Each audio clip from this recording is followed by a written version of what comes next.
Alright, magandang araw po sa inyong lahat mga kababayan. Batang Maynila to, it's meron pong kumakalat ng mga bali-balita ng mga marites na ito raw si Senator Tito Soto, itong Senate President, ay balak uli patalsikin ng mga DD list senators. At ito mga kababayan sa ating screen, sabi dito, isang boto talsik si Soto kapalit si Cayetano? So question mark. So hindi ito sigurado. Kasi yung mga DD list nagkakalatan ng fake news eh. Sinabi sa Lunes daw ay sigurado na matatanggal sa pwesto si SP Soto at papalit daw etong si Cayetano. Ito mga kababayan, basahin natin itong report. Posisyon daw ni Tito Soto na mimiligro. Sumang-ayon si dating COMELEC Commissioner Atty. Rowena Guanzon sa babala ni Senator Ping Lacson kay Senate President Tito Soto na mag-ingat sa slim majority. Tama si Senator Lacson na paalalahanan si Senate kasi pinaalalahanan niya eh. Kahit naman pinaalalahanan ni Senator Lacson si Tito Sen, gano'n naman yung kanyang pananaw. Na hindi niya binabaliwala itong mga minority. Hindi katulad nung umupo ang minority, talaga na mga sabi ko sa inyo, binabaliwala nila. Parang salim-pusa lang ang minority. Pero nung si Tito Soto, naging Senate President, hindi naman po binaliwala ang minority. Actually, nabigyan pa nga sila ng mga committee, vice chairmanship ng mga committee. So, sabi ni Guanzon, ito raw si Alan Peter Cayetano na mataas din ang pangarap, si Mr. 10K, nakasalukuyang minority leader ay may husay. Sino nagsabi? May husay daw. At karanasan para maging Senate President. Kung ikukumpara naman kay Tito Sen, mas merong karanasan si Tito Sen kaysa dito kay Cayetano na panay lang ang mabubokang salita, mga bumabulaklak, mga malabibli ang mga quotes. Ayun ang laging banat ni Cayetano eh. Pero yung 10K niyang pangako, hindi nga natupad eh. Meron daw husay at karanasan para maging Senate President. But sino ba ang mas may karanasan? Si Tito Sen kasi naging Senate President na ito. At nung siya naging Senate President ay maganda ang nangyari dyan sa Senado. Mataas po ang ratings ng Senado. Etong si Chis Escudero, umupong Senate President, ano nangyari? Bumaba po ang ratings, performance at approval ratings ng Senado. Ngayon, bumalik si Tito Sen para bumalik uli ang tiwala ng taong bayan dito sa Senado na nawawalan na ng tiwala simula nang umupo si Chis Escudero. Tapos ngayon, nakaupo na si Senator Tito Soto, ayusin na, pagagandahin ng takbong muli ng Senado, ibabalik ang tiwala ng taong bayan. Tapos nagbabalak na naman, etong mga didilis, ipalit naman etong si Alan Peter Cayetano. Wala rin sa ayos to. Baka mas malala pa nga to kay Chis Escudero eh. So, giit neto ni Guanzon na ito si Guanzon dati itong nakakamping ngayon naging didilis na mga kababayan. Naging didilis na Kasi natuwa sa kanya yung mga DDS, kaya natuwa na rin siya. Parang sinasakyan niya itong mga DDS para sumikat. Ewan ko lang kung may pangarap to si Guanzon sa posisyon. O siguro baka tumakbo itong, ewan ko ano tatakbuhin na ito. Siguro ilang 10K marathon, 20. Mukhang balak na itong magpolitiko rin Guanzon na to. So ang dami sinasabi at kumampi na dito sa mga DD list. Bagamat siya ay, alam ko kakamping to Sino-sino ba yun nandito sa minority block? Alan Peter Cayetano, Amy Marcos, Rodante Marcoleta, Robin Padilla, Bongo, Bato de la Rosa, Joel Villanueva, Jingo Estrada, Chis Escudero. Sabi ni Guanzon, isang boto lang daw ang kailangan ng minority para muling umugong ang muling pagbabago sa liderato sa Senado. Ngayon, ito ang naiisip nila. Kaya lang naman daw nag-majority yung 2 bilyar para manatili ang kanilang chairmanship. At ganun din si Senator Pia Cayetano. So ang ibig sabihin ni Guanzon na kukunin uli nila itong 2 bilyar at si Pia Cayetano. Kapag nakuha nila, itong mga ito ay muling mauuga ang Senado sa panibagong leadership change at uukit ang kasaysayan ng pinakamaikling termino sa kasaysayan ng Senado. So, yan po yung sinasabi ni Guanzon. Ito pa mga kababayan kinakalat ng mga didilis. Ito po. Ang nakasulat dito, resolution sa pagbabalik ni Senator Chis Escudero bilang Senate President.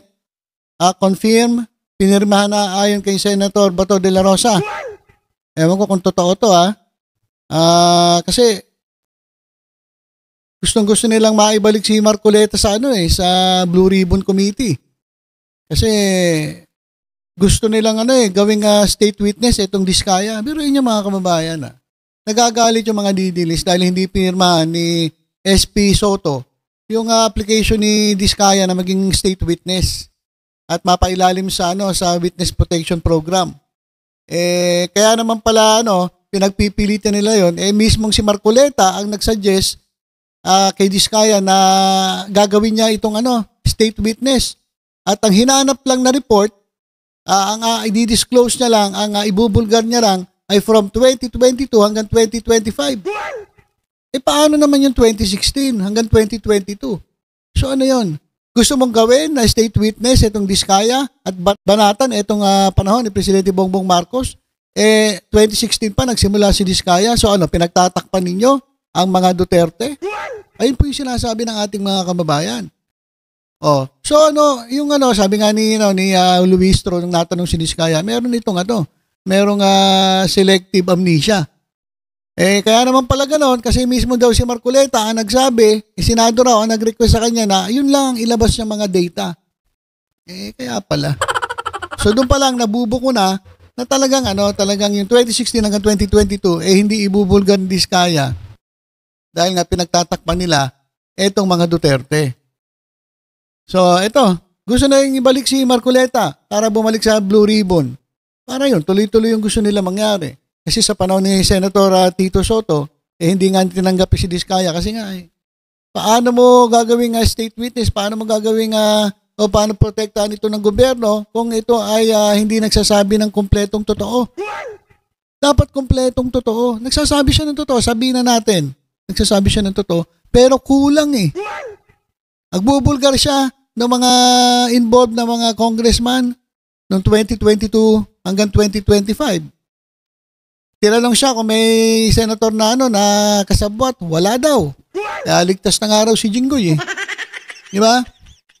Pero doon po sa House hearing, nabuko. Kasi pinag-usapan doon, 2016, yung matagal na Hindi lang itong 2022.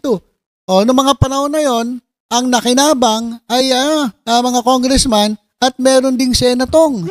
Kung magkakaroon po ng protection, mas kinakailangan proteksyonan itong si Bryce Hernandez kaysa kay Diskaya. Kaya kung gusto niyo proteksyonan si Diskaya, itong si Marcoleta at itong mga didilis, kompletohin niyo yung testimony. Tapos ibalik niya yung pera ng taong bayan, yung mga nakulimbat. Ito, may sinasabi silang resolution. Ito mga kababayan, pakinggan natin. Baka fake news na naman to I don't know kung nakapirma ng iba. Ay, yes, sir. Ako napapirma na ako. Pero, for the record, sino-sino kayong Duterte Black na nagtuloy? We call ourselves as Luther 7. Luther 7. So that's you, Senator Bongo, Senator Robin Padilla, Senator Marcoleta, Senator Amy Marcos, and Dato Villar. pero saan Brian, sir? Duterte 7 daw, Duterte 7. Kasama yung mga bilyar. Wala. Yung bilyar wala na kung pinaroon sa sa bagong majority kasi nga wala, nasisira ang Senado Pero inyo, lalong-lalo na ngayon, 2 senator pa na nasa minority ang tila ba involved. May aligasyon na tumanggap ng kickback ng SOP galing sa kanila mga allocation sa mga projects niyan sa Bulacan. Pagtitiwalaan mo ba yung mga ganong klaseng mga senators? So, siyempre hindi ka kakampi ron. Mahirap na. Baka pati pangalan ng Senado masira dahil dyan sa mga kagawa ng mga involved na mga senatong na yan at mga congressman. So, totoo ba? Ito nga napapabalita na merong ang kuna naman na mangyayari sa Lunes. Ito po ang sinasabi ni Senator Ping Lacson. Mismo po sa Facebook page ni Ping Lacson. Ang sabi niya, fake alert. O babala sa kumakalat na fakey breaking news. Fakey breaking news. Diba ganun niya? Ano ba hangad na itong fakey breaking news na to? Ang hangad ay manggulo at manlito ng tao. Grabe talaga itong mga trolls, no? Kapag nakikita ko yung mga post ng mga didilis, yung mga akala mo talagang para sa bayan, pero ang kanilang suporta ay para lang mailuklok si Duterte, si Sara Duterte. Halos lahat ng post sila gusto nila gulo.